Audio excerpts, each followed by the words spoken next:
Muchos críticos bíblicos acusan a Jesús de actuar de forma irracional o incluso injusta. Dicen que hay episodios en los evangelios donde Cristo parece reaccionar de forma desmedida, como si contradijera su propia enseñanza. Uno de esos pasajes es el que vamos a ver hoy. Si querés entender por qué este texto que muchos usan para atacar el cristianismo en realidad es un pasaje sumamente profundo a nivel teológico, quédate hasta el final del video.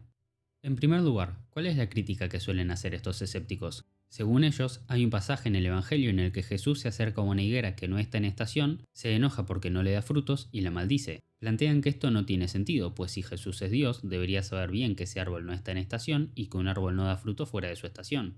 Pero este juicio solo funciona con una lectura superficial del pasaje. Además, como bien explicó el erudito evangélico F.F. Bruce en su obra sobre la fiabilidad histórica de los evangelios, en Palestina, cuando la higuera comienza a echar hojas, hacia finales de marzo, estas suelen venir acompañadas de unos pequeños frutos tempranos que conocemos en castellano como brevas o albacoras, los cuales aparecen antes de los higos propiamente dichos. Estos frutos, aunque no son el fruto definitivo, sí son comestibles y señal de que el árbol dará higos más adelante. Por eso, si una higuera tiene hojas pero carece de estos frutos iniciales, es señal de que ese año no dará fruto en absoluto. En ese sentido, lo que hace Cristo no es irracional ni caprichoso. Al ver una higuera con hojas, era perfectamente natural esperar encontrar en ella al menos estos primeros frutos. Y si ni siquiera estos aparecen, el árbol no solo está sin fruto en ese momento, sino que es en realidad un árbol estéril.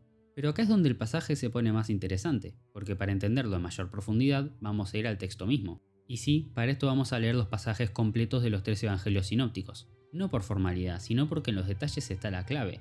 Los 3 juntos revelan un sentido mucho más profundo de lo que parece a primera vista. El primer pasaje importante es el que encontramos en el Evangelio según San Marcos, capítulo 11, versículos del 12 al 14, pues leemos: Al día siguiente, saliendo ellos de Betania, sintió hambre, y viendo de lejos una higuera con hojas, fue a ver si encontraba algo en ella. Acercándose a ella, no encontró más que hojas, es que no era tiempo de higos. Entonces le dijo, que nunca más coma nadie fruto de ti, y sus discípulos oían esto. Más tarde, en los versículos 20 al 26, leemos: Al pasar muy de mañana, vieron la higuera que estaba seca hasta la raíz. Pedro, recordándolo, le dice: Rabí, mira, la higuera que maldijiste está seca. Jesús les dijo: Tened fe en Dios. Yo os aseguro que quien diga a este monte, quítate y arrójate al mar, y no vacile en su corazón, sino que crea que va a suceder lo que dice, lo obtendrá. Por eso os digo, todo cuanto pidáis en la oración, creed que ya lo habéis recibido y lo obtendréis. Y cuando os pongáis de pie para orar, perdonad si tenéis algo contra alguno, para que también vuestro Padre, que está en los cielos, os perdone vuestras ofensas. De la misma manera, leemos en el Evangelio según San Mateo, capítulo 21, versículos del 18 al 22. Al amanecer, cuando volvía a la ciudad, sintió hambre, y viendo una higuera junto al camino, se acercó a ella, pero no encontró en ella más que hojas. Entonces le dice, que nunca jamás brote fruto de ti, y al momento se secó la higuera. Al verlo, los discípulos se maravillaban y decían, ¿cómo al momento quedó seca la higuera? Jesús les respondió, yo os aseguro, si tenéis fe y no vaciláis, no solo haréis lo de la higuera, sino que si aún decís a este monte, quítate y arrójate al mar, así se hará, y todo cuanto pidáis con fe en la oración lo recibiréis. Por último, en el Evangelio según San Lucas, encontramos la parábola de la higuera sin fruto, pues leemos en Lucas 13 del 6 al 9. Les dijo esta parábola: un hombre tenía plantado una higuera en su viña y fue a buscar fruto en ella y no lo encontró. Dijo entonces al viñador: ya hace 3 años que vengo a buscar fruto en esta higuera y no lo encuentro. Córtala, ¿para qué va a cansar la tierra? Pero él le respondió: Señor, déjala por este año todavía, y mientras tanto cavaré a su alrededor y echaré abono por si da fruto en adelante, y si no da, la cortas. De esta manera, una vez habiendo leído el pasaje en los 3 evangelios sinópticos, podemos pasar a la interpretación. San Pedro de Alejandría, un santo del siglo III después de Cristo, mártir de la fe y patriarca de Alejandría, nos deja ver su interpretación de este pasaje en su epístola canónica, la cual es un documento disciplinar clave que regula la reconciliación de los cristianos que flaquearon durante la persecución de Diocleciano. De esta manera, comenta en el Canon 4, porque a los enteramente desesperados y a los impenitentes, a los que poseen la piel inmutable del etíope y las manchas del leopardo, se les dirá lo de la otra higuera, nunca más nazca fruto de ti para siempre. Por eso también inmediatamente se seca.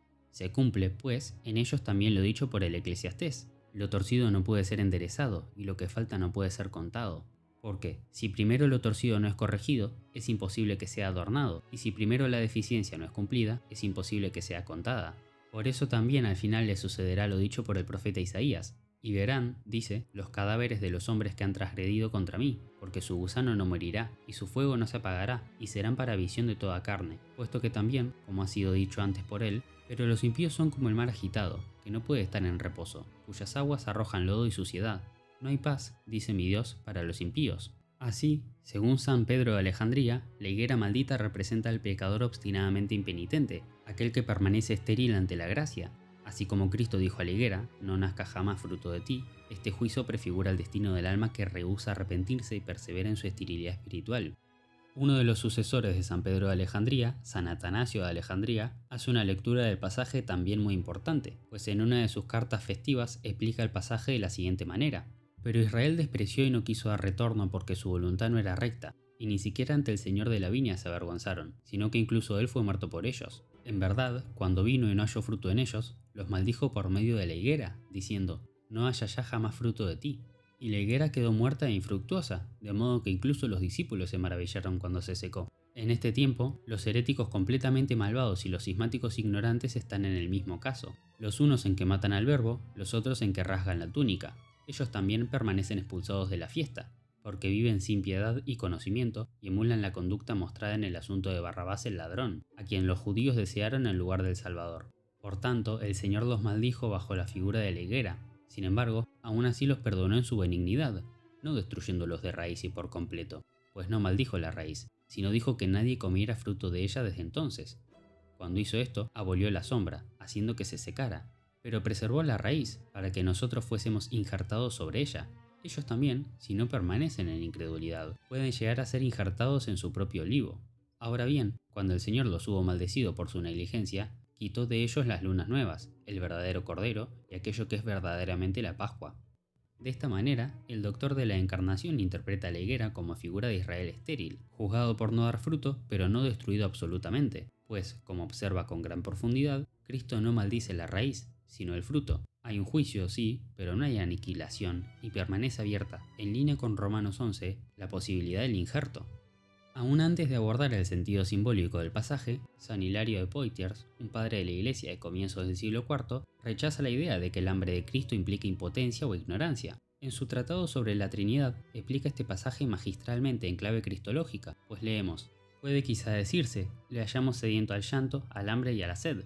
¿No debemos suponerlo sujeto a todas las demás afecciones de la naturaleza humana? Pero si no entendemos el misterio de sus lágrimas, hambre y sed, recordemos que aquel que lloró también resucitó a los muertos a la vida, que no lloró por la muerte de Lázaro, sino que se alegró, que aquel que tuvo sed dio de sí mismo ríos de agua viva. No podía estar abrasado de sed si era capaz de dar de beber al sediento. Además, aquel que tuvo hambre pudo condenar al árbol que no ofreció fruto para su hambre. Pero ¿cómo podía su naturaleza ser vencida por el hambre si podía herir con su palabra al árbol verde volviéndolo estéril? Y si, además del misterio del llanto, hambre y sed, la carne que asumió, esto es, toda su humanidad, estuvo expuesta a nuestras debilidades, aún entonces no fue dejada sufrir las indignidades de ellas. Su llanto no era por sí mismo, su sed no necesitaba agua para apagarla, su hambre no necesitaba alimento para saciarla. Nunca se dice que el Señor comió o bebió o lloró cuando tenía hambre o sed o estaba triste.